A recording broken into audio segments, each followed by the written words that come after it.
Hello and welcome back to the G20 Highlights. You're still watching our program coming to you live from Bali, Indonesia with me, Rahmat Idris. And Annie Parenusa. Let's go on to the next report. Annie, Yes. among the G20 agendas is scaling up sustainable infrastructures, and Indonesia, as the G20 president, even pledged its new capital, Nusantara, to be carbon neutral.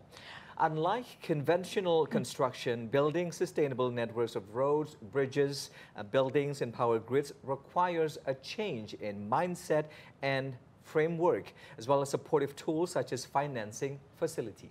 Joining us in the studio is Danang Parikesit, the head of BPJT, or Indonesia Toll Road Authority, which regulates toll roads across Indonesia, and to discuss more specifically on how to build toll roads for the future and also the green infrastructure project that has been done in Indonesia. Welcome, Pak Danang, in the studio. Yes. Hello, hi, how are you? And hi to all the audience of the TVRI. Yeah, It's really cool. We know you're very busy here in Bali ahead of the summits and also the agendas that come along with it. So taking your time to stop by, it means a lot to us. Thank you, sir. Yeah, We're gonna talk about a lot of stuff, Pak Danang, especially interesting stuff. On the break, we have a little chat here, and Pak Danang have given us so much knowledge about our topic today, not only about the toll roads and everything, but about the ESG, Environmental Sustainable Governance Framework, the thing that you have been discussing all morning, this morning. Can you elaborate more, Pak Danang? Yeah, I mean, this morning we had interesting sessions with the Indonesian Ministry of Finance, Ibu Sri Mulyani, and it was a launching and hand over the manuals of the ESG, stands for Environmental, Social and Governance Framework, and manuals to the stakeholders, which basically looking at ways in which that the future infrastructure should be developed and financed.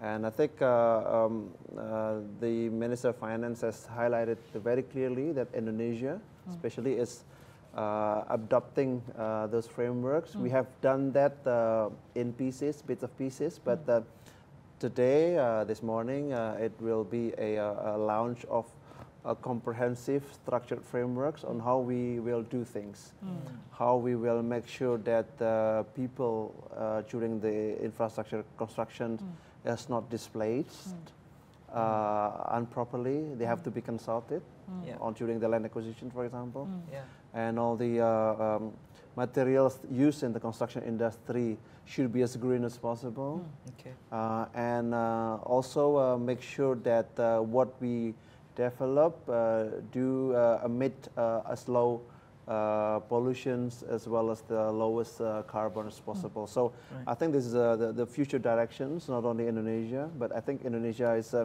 among the global south of the G20 members, has been the front runner of these efforts, and I think it will be used for the future G20 agenda, especially upcoming G20 in India, Brazil and South Africa. You mentioned this is a comprehensive talks and discussions, meaning that it will also be a comprehensive actions on behalf of many stakeholders. Who are they? I don't know. Yeah, I think when we look at the infrastructure investments, basically we will be talking about the authorities of that responsible for land acquisitions, government authorities that are responsible for constructions and operation of the assets, as well as the organization like ministerial organization like MOF, which will be responsible for providing fiscal support or fiscal facilities for investors. And I think it's also very important to mention in this case that there are a number of long-term investors, sovereign wealth funds, like the Indonesian National Investment Authority that we have just recently established, pension funds. So I think a number of, and don't forget also the capital market. So we are reaching out a wide range of stakeholders from the engineering side, from the financial side, as well of for those who are providing our legal frameworks of which this PPP or public-private partnerships can take place. And if you understand now the themes of the day is to mobilize private capital into infrastructures. So not only infrastructure is going to be financed by the public sectors from the national or state budget or local government budget, but also the challenge today is to attract private sectors, private capital to co-invest in the government plans for infrastructure development. So I think this is really a challenge. Within G20, infrastructure agenda is there for, I think, starting in G20 Australia in 2014, and skip continue is becoming a main agenda of G20. So after Australia, we have, I think, one of the milestone at the G20 is the G20 in Tokyo, where we are moving for infrastructure provisions to what we call the quality infrastructure. Not only we provide roads, but the roads should be of high quality. And then move into the G20 Italy, looking at to begin with the ideas of the ESG, environmental, social governance and infrastructures. And last year, President Jokowi, as well as the Minister of Public Works and Housing of the Republic of Indonesia, Mr. Basuki, has made a clear statements that we should not develop toll roads not only based on the number of or length of roads, number of road segments, but they should be of high quality. And later on, Mr. Basuki expressing his concern that it should not only be quality, but also aesthetics and sustainability should be part of that. So I think we are hopefully moving into a right direction that especially global south, developing countries are looking at us, setting an examples. And it's also very clear that the G20 Indonesia should set an example for the next presidency, which is, again, is a pivotal point. Indonesia is the first of the developing G20 members, and followed up by, again, India, Brazil, South Africa, which are all Mexico too. Global South. Talking about setting an example, Pak Danang, Indonesia been done so well with the project you've mentioned earlier before we start the show. A toll or a road or a route specifically create for a creature, not only for human being, but a specific creature in specific places. Can you elaborate more? I think when we are talking about sustainability, people are often, or easier for people to imagine is on two things. First is on the, what is the impacts of our developments on biodiversity, and secondly is on the energy consumptions. We can talk about both, right? And let me begin with the first one, with the impact towards biodiversity. We have already got a good examples. Is now becoming a world-class examples, which is toll road between Pekanbaru to Dumai, right? And I think back many years ago, we have already have a study on the so-called ecological footprints of Sumatra, where the Ministry of Public Works identified the animal tracks, especially on the endangered species. For Pekanbaru Dumai, which is in Riau, the endangered species is elephants, and we've been able to construct 5 elephant crossings. Wow! So it is a crossings for elephants. So the actual elephants, not big vehicles, but the idea is that every years, these animals, elephants have a very specific tracks going for their daily needs, meal, food, it's a part of their lives, or mating, and our engineers identify that tracks, and we make sure that in that track there should not be a crossing with the toll roads. So in that 5 crossings, what we have developed is to construct 5 crossings, elevated structures, so that the elephant could pass beneath that toll road without any disruption. So it has been already in implementation, and I think we will go to the second projects in Probolinggo to Banyuwangi, and this time in Probolinggo Banyuwangi is not elephants, it's banteng. Yeah. Oh, cool. Right. It's a wild So bull. these findings of the 5 crossings for elephants across the routes of the toll roads that you mentioned, so it's currently in Pekanbaru and Dumai all toll right. roads, I mean yes. in progress. And already in implementation. So basically, we have already completed the toll roads. It's now in operations, and we already witnessed crossings of elephants. I was going to say that. Yes. I guess for the trespassers, for the people who are crossing on those toll roads, they'll be able to have an extra view of elephants down there, Right. crossing beneath them. Yeah. And that's an exciting thing of its own, crossing the toll roads. It is. But I think on the other hand, I think we have to be very cautious about the impacts of that crossings, right? Yeah, disrupting their habitats and ecosystem as well. And we don't want people to slow down on the crossings. So and I there's mean, a minimum speed. right. So and we actually have the one of the particular stops, which is a bit far from that crossing, that people are allowed to see what's the habitat of the elephants and along the corridor, but not disrupting. Yeah. And I think it's also more important, it's not slowing down at that place.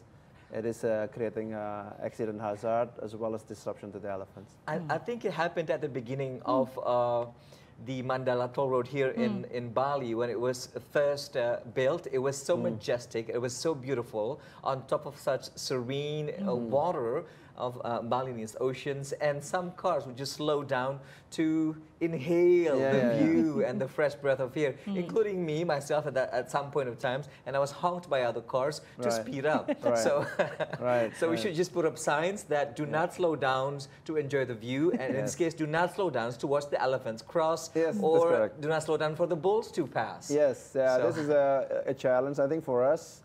Is a journey, because our toll road is started in 1978.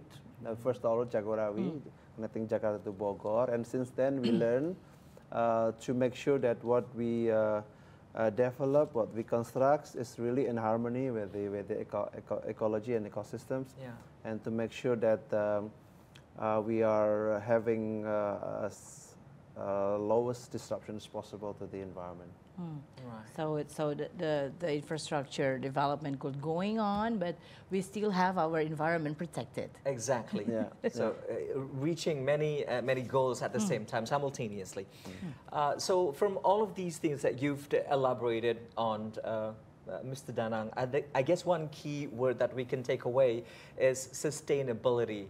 Why do we find it highly essential to include the element of sustainability in all of the government's projects in Indonesia?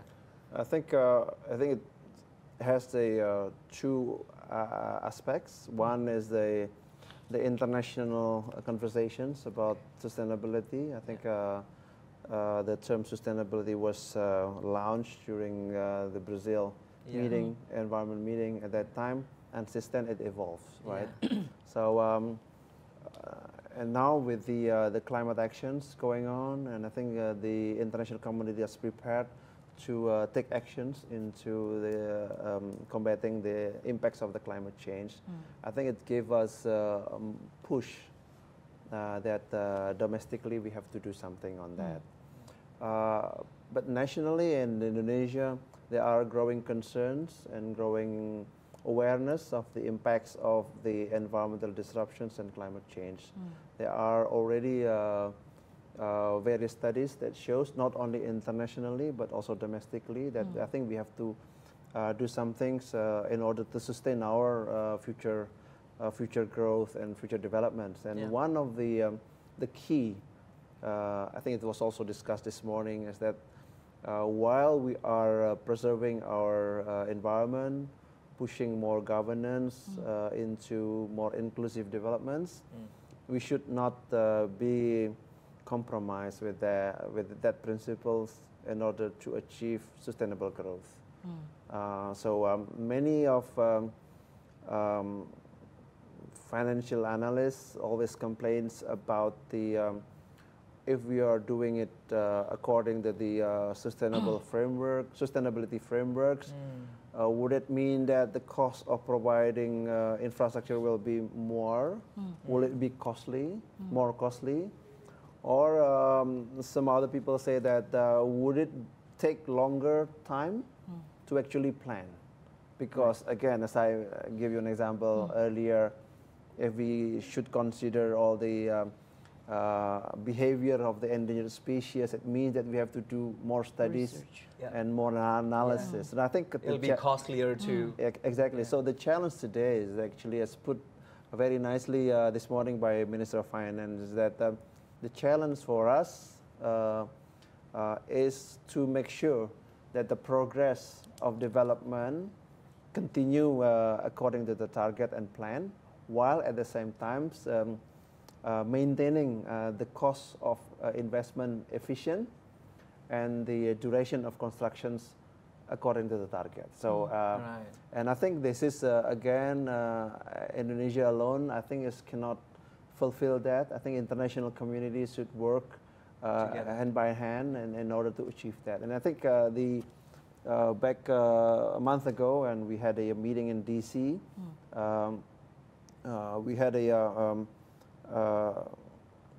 narratives, for development that make sure that the international community, international financial organizations should work hand by hand. International cooperation should be there to reduce the cost of financing, reduce the cost of borrowing. When you borrow money, the interest rate is also not as high as not the so-called non-sustainable way of doing. Now we have the challenge part. Did the meeting comes up with the solution as well? Is that an easy thing to do to overcome the challenge? Yeah, I think it's why I think nationally determined actions will not be sufficient to achieve what we have discussed. International communities should also come, and what we call the project de-risking, to reduce the risk of the project, should be put in place by regulations of the government of Indonesia, as well as the international commitments.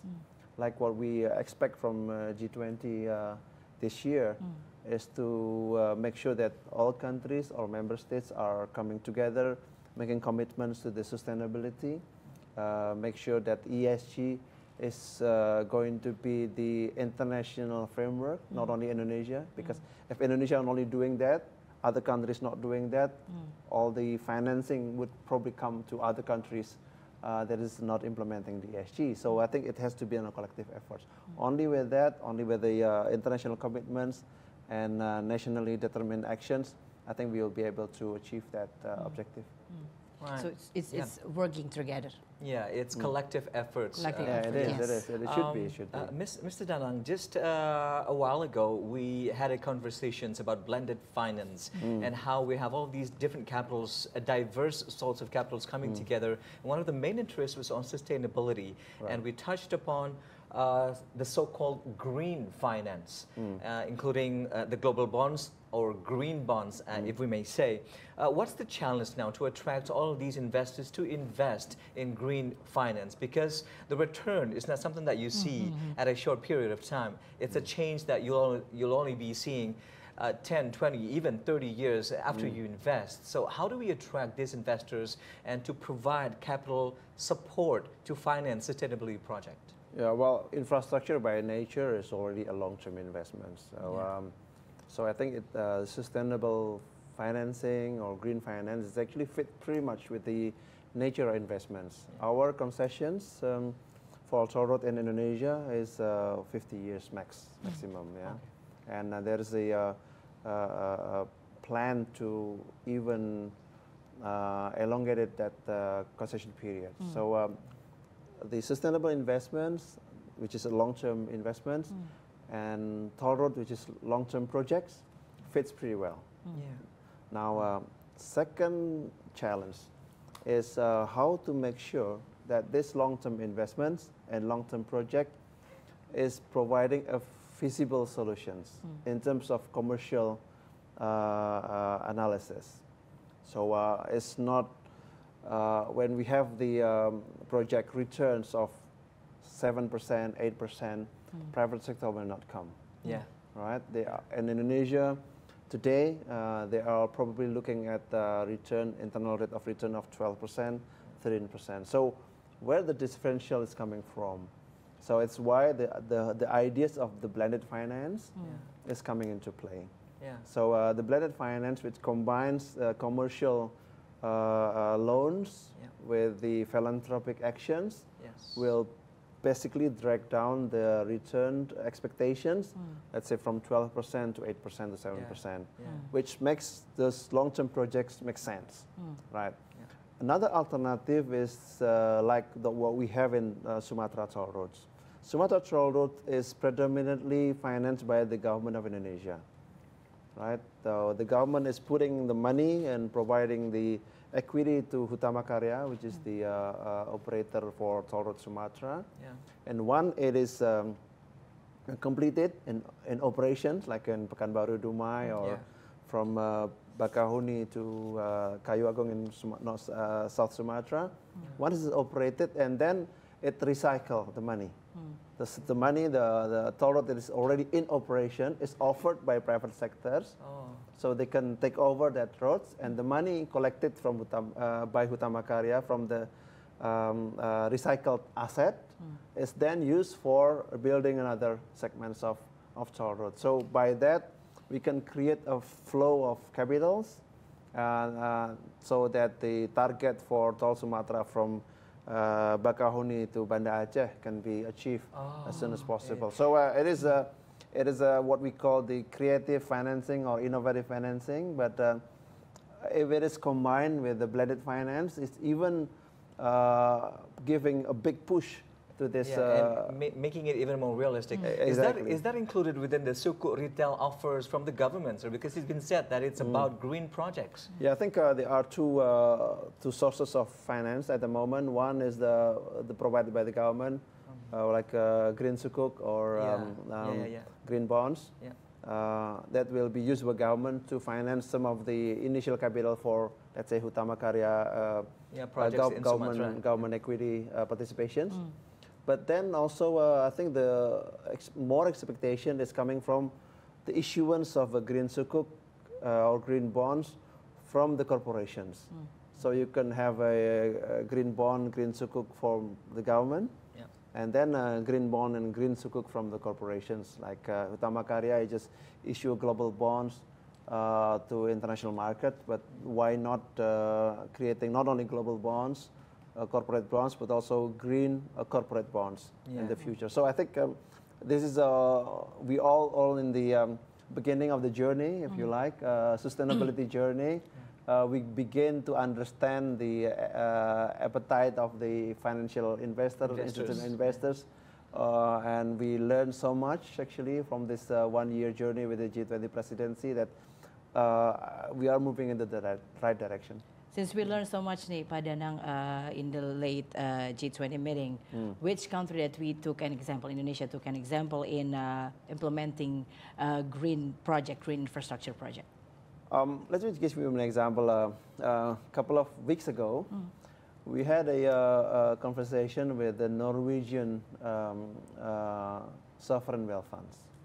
Norwegian, Scandinavian countries are very much for sustainability. They're sustainability projects. Right. But they say they have just learned that infrastructure as an asset class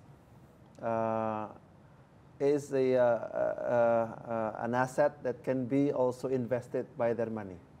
Just 2 years ago.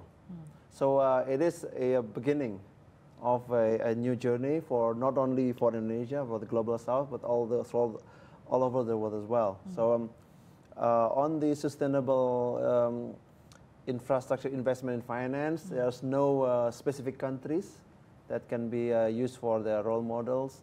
The Scandinavians are probably the most advanced in terms of their green projects.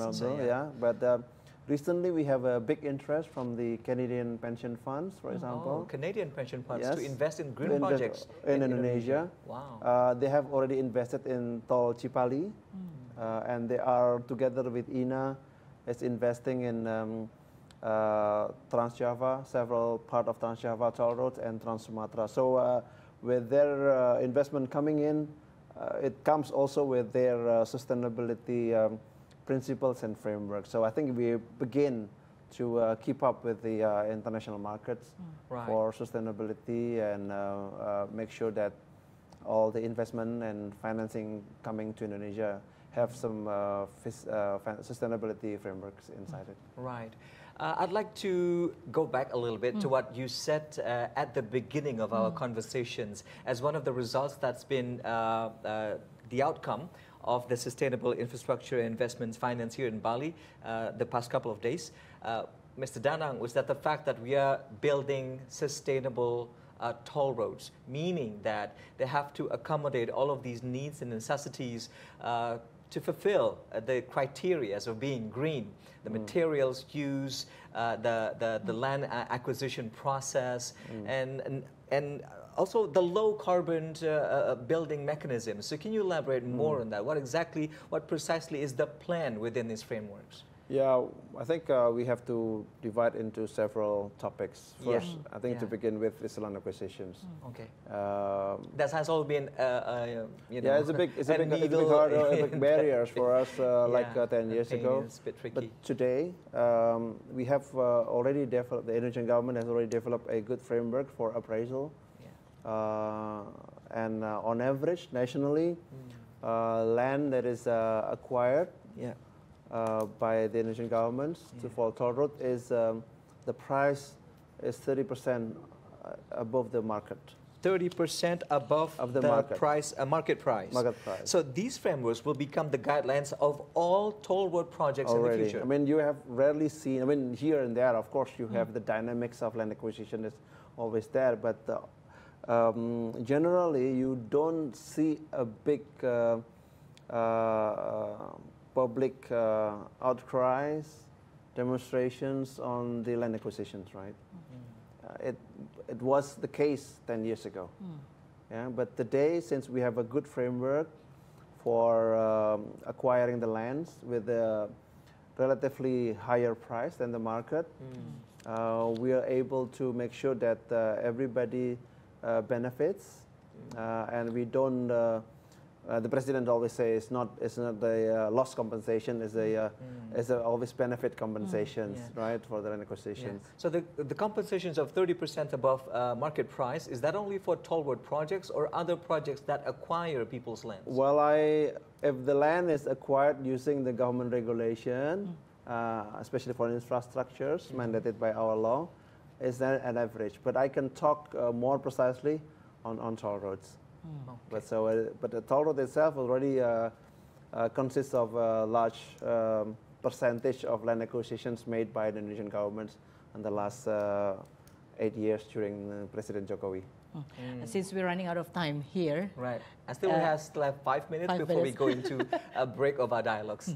Pak Danang, what's the other highlights and what's next? The next steps that will be taken by the government after the G20 regarding in our issue? Yeah, this is, I mean, remember earlier I talked about the sustainability. One is on the biodiversity, second is on energy and digital transformations.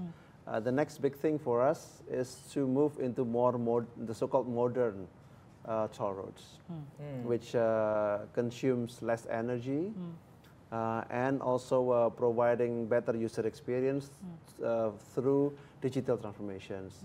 We recently launched we will launch the mobile applications called Cantas, which is changing the normal way of tapping e-money into the toll booth to using the mobile phones to automatically deduct our money. So we will not have any gates anymore. So because in the gates, usually you have a long queue. So there will be a shorter time to process. Yes. Let's say today is like 4 seconds, and in the future, next year actually, it's not the future, is going to be 0 seconds. Oh, wow. And maybe moving forward, it's going to be minus seconds because it's going to be face recognitions. They see you coming. They see you coming from far away, and they deduct your account immediately. In fact, you are using your mobile phones as your identifier. So every time you travel, the satellite will recognize it, and when it will deduct your money or e-wallets as you pass along the toll roads. But you will have to have an NFC phone for that. So that's at least, I mean, it's a common specifications of a cell phone now to have an NFC to support that technology, right? Yeah, we are using not NFC actually. No, it's not an NFC anymore. No, so it's not. We are using the technology so-called GNSS as a global navigation satellite system. So the satellite will recognize your mobile phones basically. Oh, okay. So we are actually the first one that is implementing this technology, actually together with China, to implement this technology. And the second technology advancements is, you see here in Bali, the introductions of the solar panels along the Bali Mandara, right? And that's why I think we will so-called absorb the CO2 emissions by offsetting with the green energy. So that is so cool. I hope so. I hope people cool. will understand the message. And I think it's way. I think we move into the modern era of toll roads. Right. Annie and Pak Danang, we will have to take a quick break now. I know that Annie still have many burning questions in mind. Please hold on, darling. So we'll be continuing the G20 highlights in just a few minutes after the short break. So stay with us right here on TVRI World.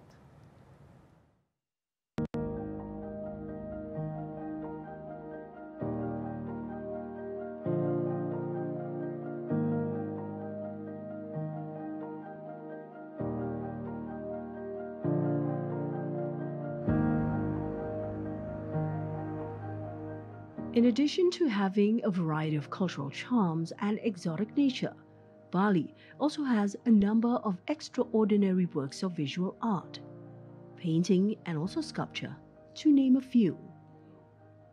Painting in Bali has indeed developed from prehistoric times, as evidenced by the discovery of historical objects, which are also carved into art paintings such as nakaras, sarcophagi, as well as a number of stone objects.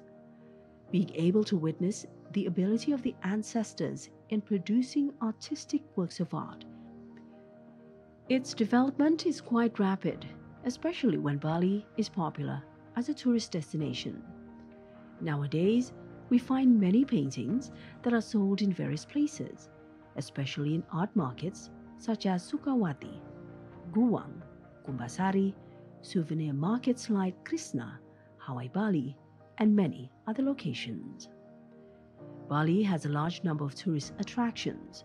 The paintings that are sold in various places are of course affordable and of different quality when you visit painting galleries widely available in Ubud and museums that present the work of renowned painting maestros.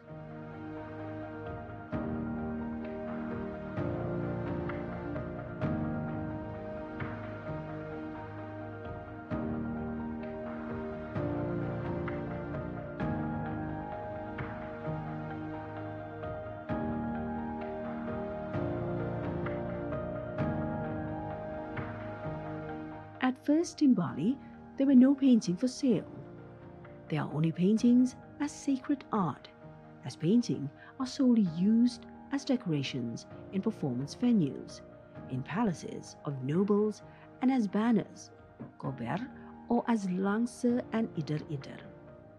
Painters did not sell their paintings to the general public, but their source of livelihood were guaranteed by the royal family and nobles, who gave painters regular jobs to decorate various palaces and places of worship that they built.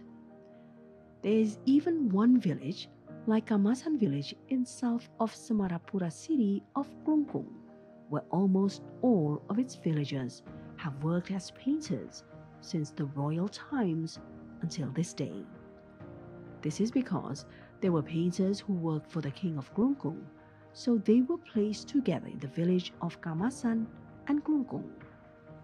They also hired by the king to decorate palaces or puri and places of worship or pura built by the royal family or other nobles.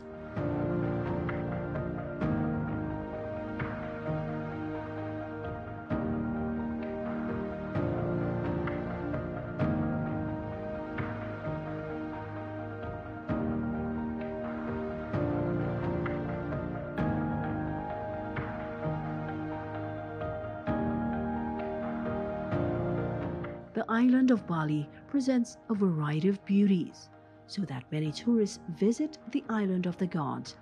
The development of tourism very well will boost the pace of economic growth, including the center of the home craft industry. In this case, is the art of sculpture in Bali.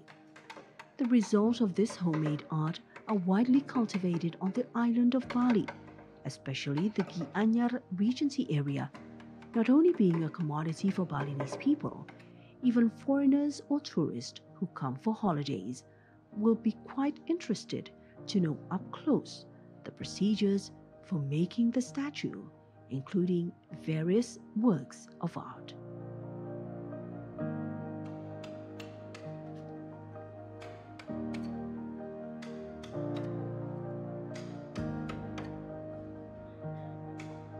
Among a number of wood carving masters in Bali, Imade Ada holds a special place. He is known as creator of the Garuda carving with internationally recognized copyright. Imade Ada said he started to work in carving in 1966. The carving that flows within him was passed down by his father and grandfather, who were really involved in the art of carving. It is known the art of Balinese wood carving is a product that was born from the skills, expertise, and dedication of craftsmen for decades, with the unique traditional values behind it.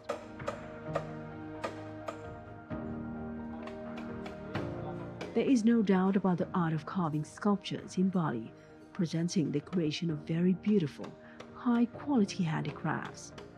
The economic value of a sculpture is of course in accordance with what is offered, such as the size, basic materials used in making the statue, level of complexity, the value of the art itself, and who the artist behind the artwork.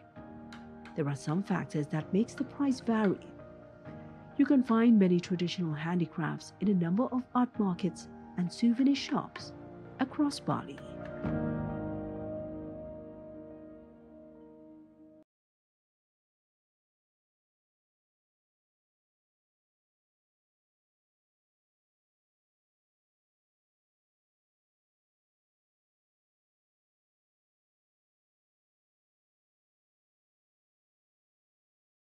Welcome back to G20 Highlights here on TVR Our World. I'm Rahmat Idris, my partner Annie Yes. Balinusa here. We're still in conversations with the head of Indonesian Toll Road Authority, Mr. Danang Parikesit. Annie. Before the break, Pak Danang mentioned earlier about the solar panel that installed on the tolls. Yeah, some toll roads have installed solar panel, Pak Danang, to power the road lights and also part of rest areas. How much renewable energy sources is currently installed in the toll roads, and what's the potential capacity? Yeah, we are still in the very beginning of how we integrate the solar panels and the so-called energy balance or climate balance in our toll roads. We begin with the Balimandara, which is 400 kilowatt, which is very small compared with the potentials of the use of right-of-ways along the Indonesian toll road, which is 25,000 kilometers of roads to be used for solar farm. But we begin this year. It's also in support with the G20. So the idea is not as much as the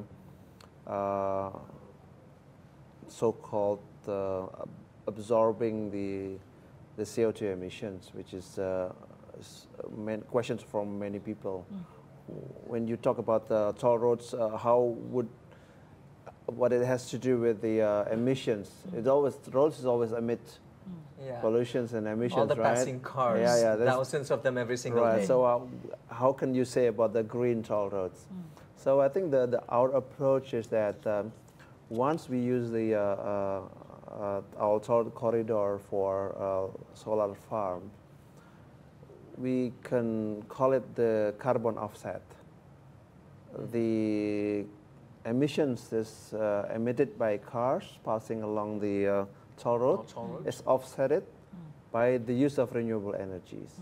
Right, the renewable energies will have a either lower emissions compared with the fossil fueled power plants, and then the differentials will be used to offset the emissions emitted by cars and vehicles passing along. So we produce more green energies as opposed of the carbon emissions that are released on the toll roads. Yeah, however, Mr. Danang, the biggest headache or head scratcher here is the costly price of solar panels globally. And for us as a developing nation, that is quite a burden. So when can we expect the possibility of a massive productions of solar panels that moving forward, it can reduce the price? Yeah, globally, cost of solar panel is decreasing substantially. So we see that trend already. Yeah, and I think with the more push from the government, many governments, especially G20 leaders, I think there will be a bigger demand for renewable energies. Yeah. And we believe that the more demand for renewable energy is a big push for innovation in technology. So I think in the last 10 years, we've witnessed the innovations in solar panel developments, and the cost of providing the solar panel is very low. I think we believe it's going to be lower. Yeah. Once we commit ourselves. Yeah. Everybody should use the renewable energy, and it becomes affordable, so-called affordable, and even not only affordable, but it's commercially viable options for investors. Like, common household levels can start using solar panels at their houses. How wonderful would that be? Like these massive numbers of solar panel use. Right. Pak Dadang, let's talk about the challenges. What are the challenges in implementing sustainable approach, Pak, in developing and operating toll roads in Indonesia? How can we address them? I think, as I earlier mentioned, we just begin to introduce the concept, right? And it takes a lot of energy, a lot of commitments, and a lot of awareness from many people, stakeholders. I mean, earlier we talked about so many stakeholders involved. Not everybody is with the ideas of sustainable development. And the goodwill too. Yeah, exactly. So in the past, we always confront ecology and economy. In the past, we always think that anything sustainable is not cost effective, it's not competitive. It's not profitable. It's not profitable. So I think we have to change that. And it takes a lot of efforts. Awareness and commitments is one. Then we also move into second roads, which is a regulatory frameworks. Earlier this morning, when we launched the ESG frameworks and manuals, I talked with the CEO of Indonesia Infrastructure Finance, Mr. Rinaldi, and he was telling me about the possible mandatory actions from any investors for toll roads that needs government support. Okay. Right? So every toll road investors that require government support in terms of fiscal, non-fiscal support will have to use this framework. So with these mandatory actions, they will automatically engage into more sustainable ways of delivery of toll roads. So on the voluntary side, we need more awareness, more educations, more outreach programs. But on the mandatory side, that was on the voluntary side, sorry. On the mandatory side, there will be a regulations that allows sustainability principles, safeguard policies, ESG, to be part of the mechanism and protocol for investments. Right. Mr. Danang, however, it is undeniable that development projects, wherever it is, including in our country, is an industry of its own. An industry has to make profit and as soon as possible. So are we exactly ready for this industry to make that sort of switch in terms of technological switch, technological advancements, and just to embrace the entirety of sustainability within the profit expecting industry? I think what is important here is the narratives. Right? The narrative. Right. When we provide opportunities for private sectors, profitability is number one, perhaps, but the narrative is also very important. And again, you touch on the ideas of blended finance to combine the commercial interests of the investors as well as the philanthropic interests of the philanthropic investors. So when we combine those two, I think creating a blended finance, I think we will have a big opportunity that all the sustainability principle is implemented, but at the same time, commercial interest is fulfilled for the commercial financial investors. So I think with the combination of the two, I think when I believe personally, also my organization has also believed that we can move forward with fulfilling the target of more toll networks being built. So the 12% to the 8% down will not, it's for the sake of the planet, will not deter investors to invest. I think, but again, it will not happen overnight. Yes, but it needs a lot of educations. We need to engage more conversations. I think G20 is an excellent platform, excellent venue for discussing that. Together with the engagement group, I happen to belong to the T20 engagement groups. Today we have the B20 event. So I think the conversations between the think tanks, the academics, business investors, and the G20 will provide a good venue, good platform for exchanging these ideas. And I think we have together to move forward.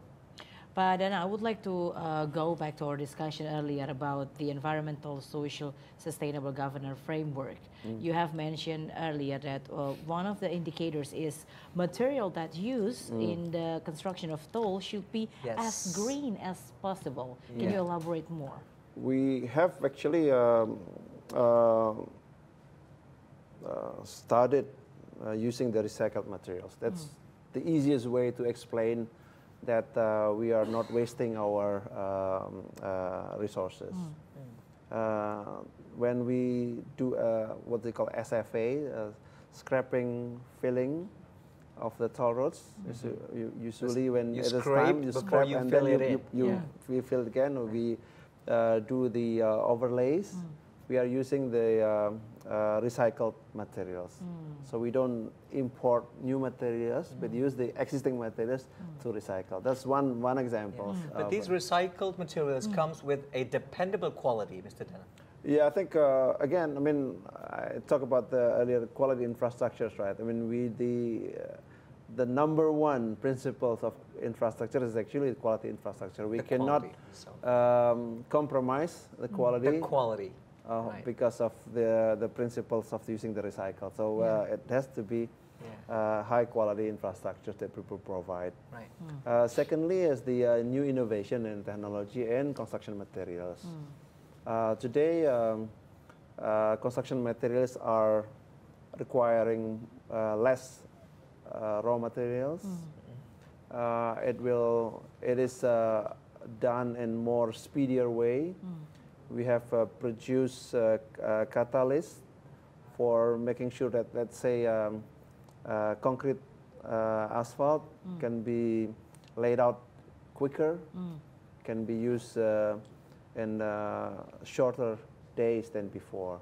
So with the many additives that we invented, I mean, we not mean Indonesian, but all the world and technologies they provide, we can have a cheaper, higher quality, quicker to procure and to be used. So I think the world is moving into that direction. Recently, like 2 years ago, we started research programs together with universities and the technology providers on what we call self-healing asphalt and self-healing concrete. Wow, it heals itself when there's bump or where there's hole. How one of the problems in the road surface is the crack. Yes. You have a crack in the road surface and water comes in.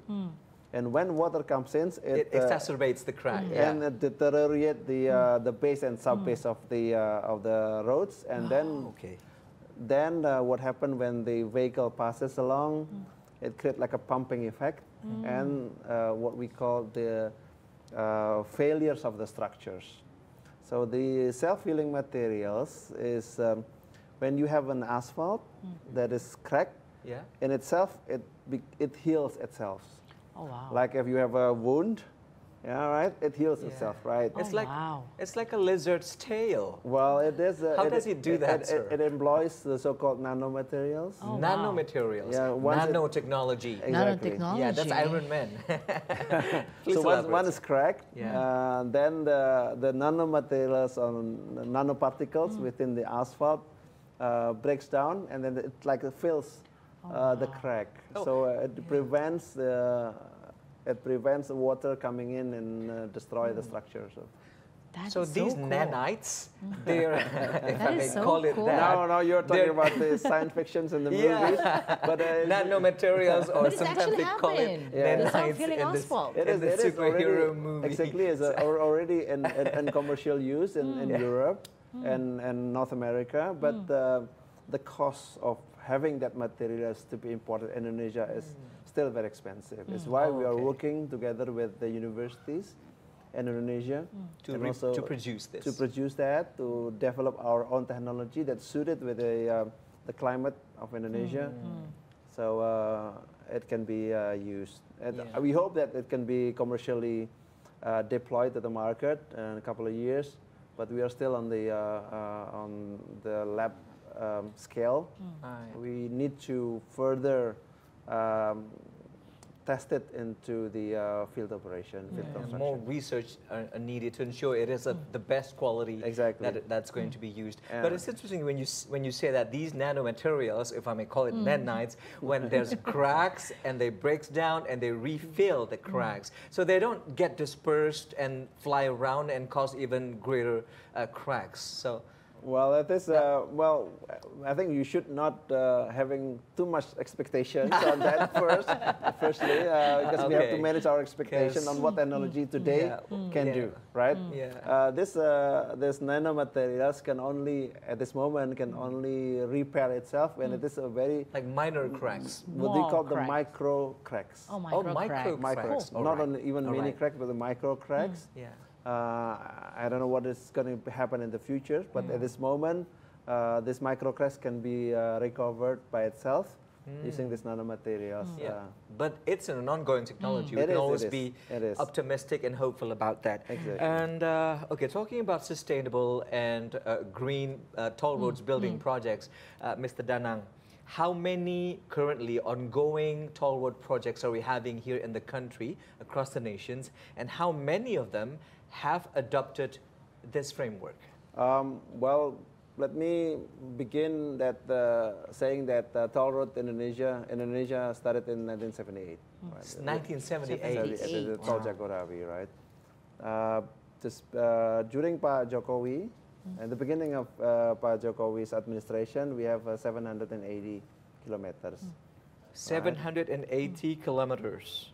Along the period of 1978 to 2005. Right? What a number. No, 2014, right? 2014. 780 780 kilometers from 78 to 2014. And then less today, than 1,000 kilometers. And then today we have 2,500 kilometers, right?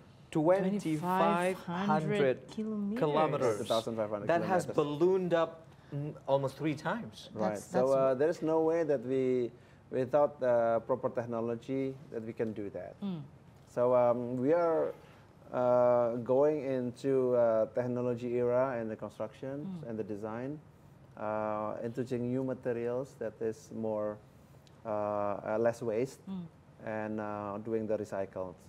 So in all the scrapping filling, we use more on the recycled materials. The new materials, the new nanomaterials, we have not introduced. It is still on the scale, lab scale. But we are expecting that this technology will be available in 2 years' time. So more and more technology coming into play. Making it better and faster. Better, faster, and more sophisticated. All right. And answering my questions, the ongoing projects and those that have adopted the green frameworks? Well, for the scrapping and filling, many of most toll roads. Yeah. Today we have more than 60 segments are using that recycled products. Oh, okay. For the another introductions of the nano materials, we will see in the next 2 years' time. Pak Dadang, what about the infrastructure project in the new capital of Nusantara? Well, this is a big question. I think this is very short question. Is a big answer to that. What's the ideal, Pak? What's the ideal standard? Try and put it together in a short amount of time. I think my minister, the Minister of Public Works and Housing, has made it very clear that it has to be the first standard, the platinum standards of any infrastructures built in Indonesia, in terms of the high quality, in terms of the aesthetics. He recently make sure that all toll roads are having a good landscapes and greeneries to absorb the emissions. Yeah. So the Ministry of Public Works has developed now the gold standard, platinum standard for the infrastructures that is built in Nusantara. Is it realistic to do, Pak Dadang? I think we have platinum standard. Yeah, I think it is already in the mandates for the Ministry of Public Works to do that. We are now searching for the best technology options. One of the example is the submersible tunnel. Submersible tunnel. So we'll be driving underwater. Oh my! Wow! Yeah. Is that More like and tunnel more from things Brussels to come. London? Well, channel tunnel. Now, well, In a way. Well, we have a habitat of Bekantan, and East Kalimantan. Bekantan is the big long-nosed, long-nosed monkeys, yeah. And Pak Basuki wants to make sure that even we are having a massive constructions, those Bekantan stays there and have their own They habitat. should feel safe too. Right. So, in order to do that, we have to construct a submersible tunnel to make sure that during construction there will be no harm. Disruptions and harms to So, again, there's a lot of things happening.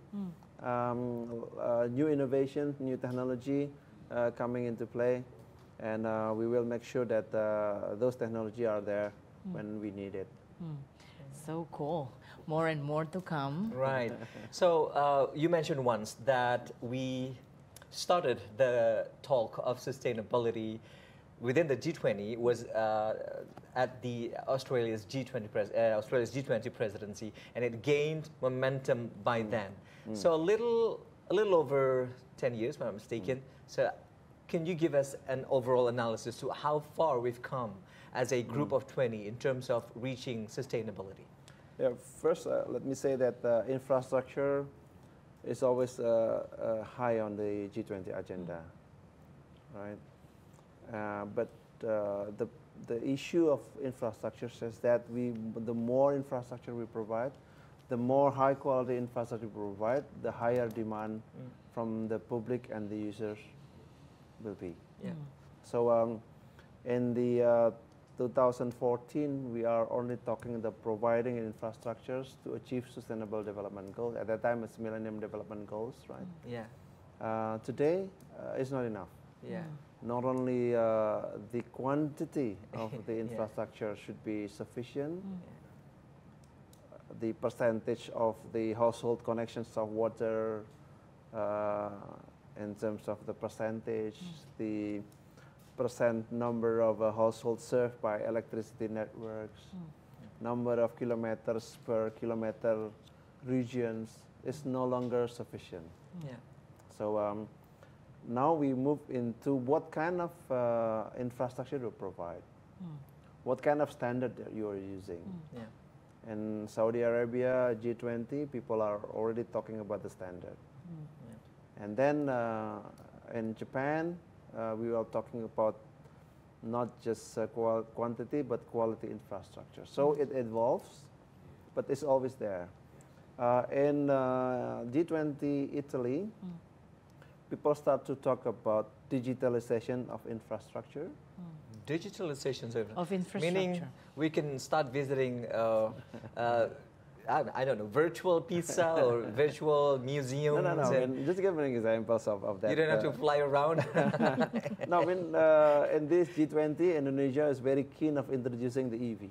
EV. Electric vehicles. Electric vehicles. Exactly, right? sir. Okay. So when we thought about electric vehicles, first we have to think about not only the vehicle itself, but the whole ecosystems, where you have the charging stations. Yeah. Yeah. What is the V2V connectivity, vehicle to vehicle connectivity? Vehicle to vehicle, yeah. Right.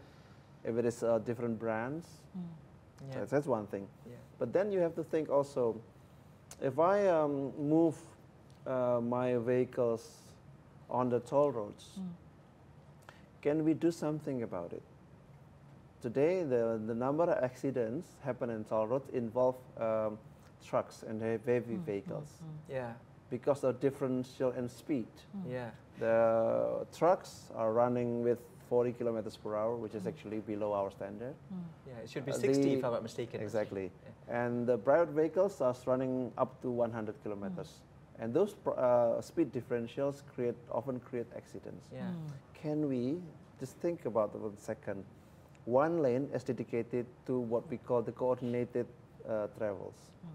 So that it travels at the same speed, Yes. like railways, Yeah. right? No And- excuse when you go above the limit of speed. Right. Yeah, And you have to then stay in that lane. obviously, when you talk about EV, the next logical step is AV, which is automated vehicles, driverless vehicles. You have already seen in That's Europe. also a building technology right now. So. You have already Yeah. in Europe the driverless trucks, and the US you have tested it.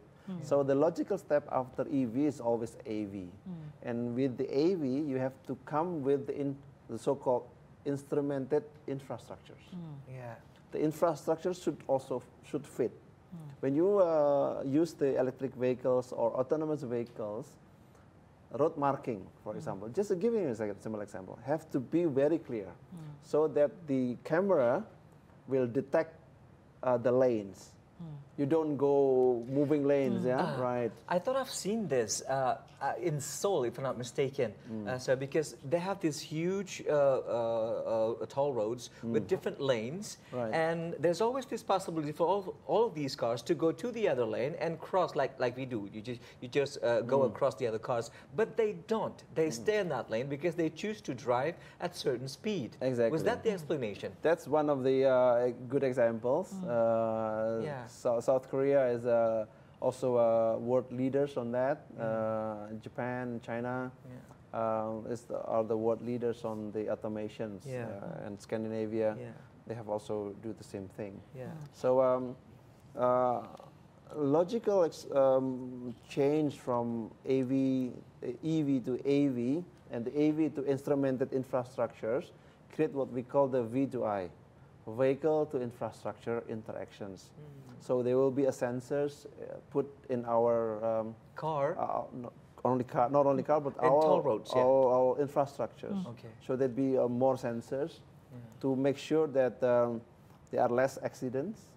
Yeah. They emit less pollutions. If it is electric, Yeah. it's totally zero pollutions. Yeah. So I think we should not limit ourselves with what Yeah. we have today. Yeah. I think infrastructures need to be modernized. Yeah. They have to be digitalized. Yeah. Transaction, I give you an example earlier on the toll road transaction is also being digitalized now. Yeah, yeah. So we are moving into that directions on the digitalization infrastructure. And the other one is obviously as a conversation also with the G20 is digital infrastructures, the broadbands, Yeah.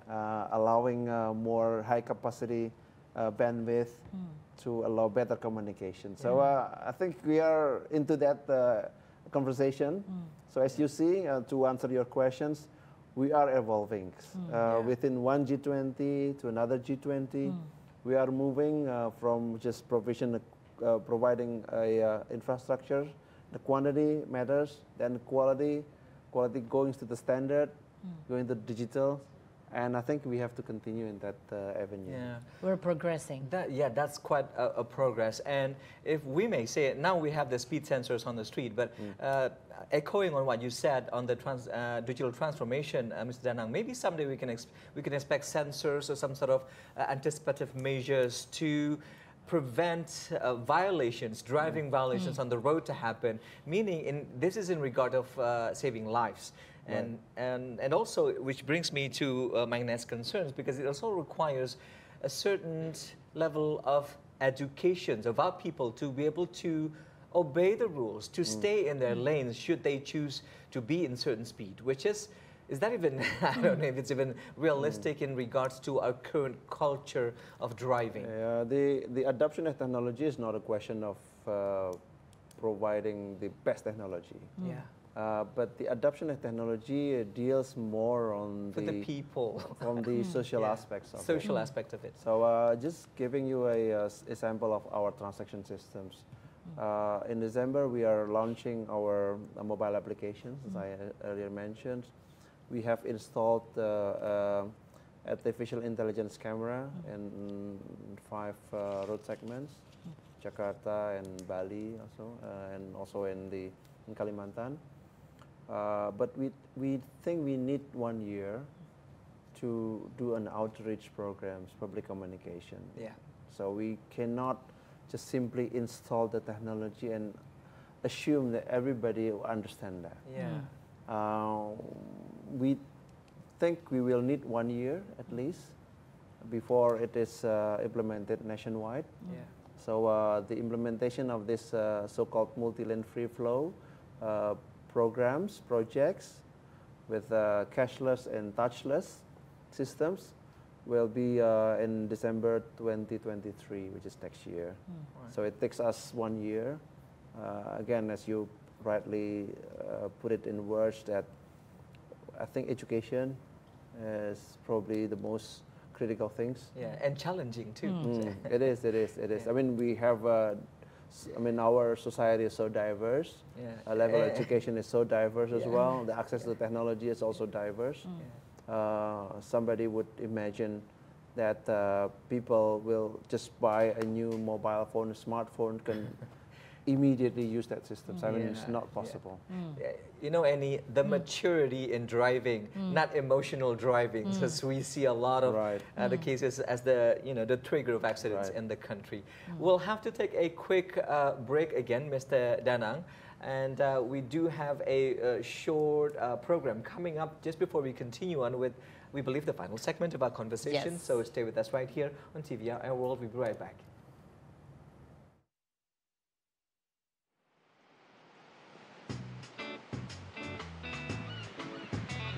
Brilliant tropical weather, favorable wind, excellent waves all year round, perfect crystal tubes, endless ideal spots for surfing. Grab a board, travel far and wide, in search of the next big wave.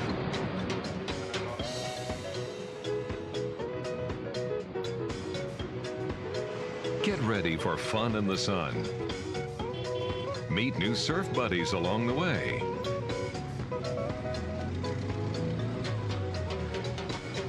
The perfect escape. From popular resorts to secluded beaches. Tons of surfing spoils, where both newbies and pros alike can enjoy. Awesome beach vibe.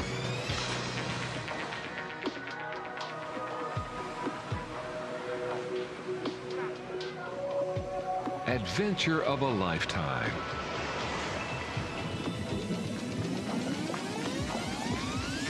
Surf's up. Ride the untamed wave. Become one with nature.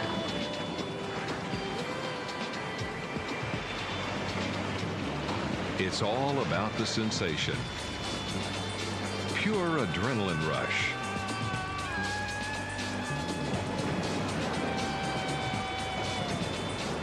subliminal surfing experience. Enjoy every thrilling second. The truest sense of freedom. Unforgettable moments in and out of the water. Sharing unlimited passion.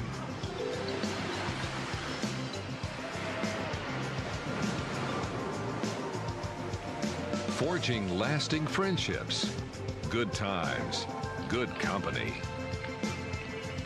Living it up into the night. Cooling off after a splendid day of surfing. Vibrant, colorful nightlife.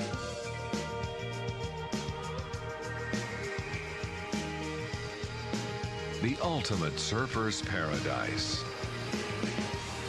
Wonderful Indonesia.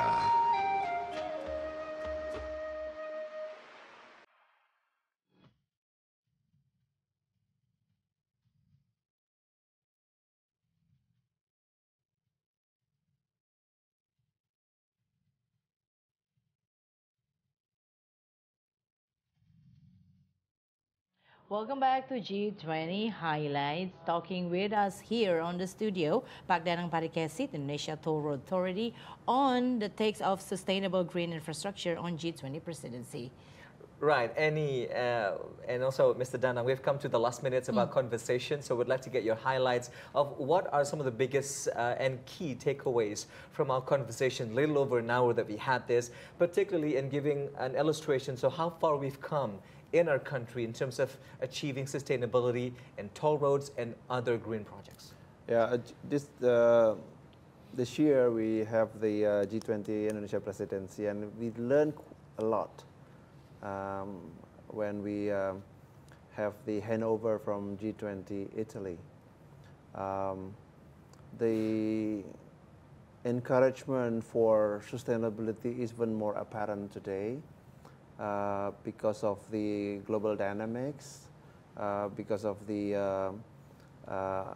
risk that we have to perceive in the future. So we have to make sure that what we build today will last longer, as long as is possible. Our toll road projects will have a concession of 50 years. So we have to make sure that we are not only able to construct, but we have to make sure that within the concession period, the quality of the infrastructure is there for people to enjoy and make them prosper. So at the end of the day, the welfare of the society is the ultimate goals why we develop our toll roads projects. And in order to do that, the so-called sustainable infrastructure investment in finance will be the avenue for us, not only Indonesia, but all the G20 members and the rest of the world will have to pursue. Technology is one of the key elements to make sure that it's achievable goals. The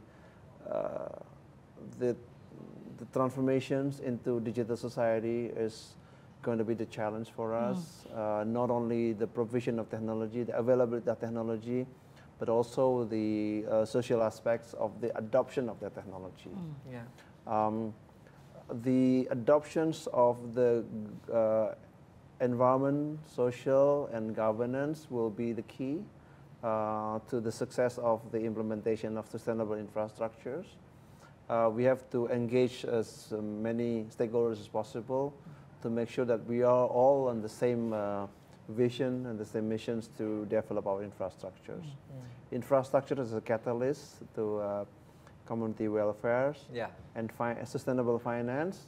We have to make sure that sustainability is put into the agenda this year, next year, and the following year. So I hope that this is this year G20 is a interesting journey for all of us, a good learning process that we understand now what needs to be done in the future. Right. So I guess to put it in short, from what you've told us in the past hour, is that we can be very hopeful for a bright future of sustainability in our country, in Indonesia, and across the G20, and hopefully this will sustain as well for the next and the next presidency of the G20. Good. I'd like to express our deepest gratitude for your time and your insights. They've been invaluable. Mr. Danang Parikesit, Head of Indonesian Toll Road Authority, thank you very much. Thank you so much. Thank you so much. Thank you very much, for having me here.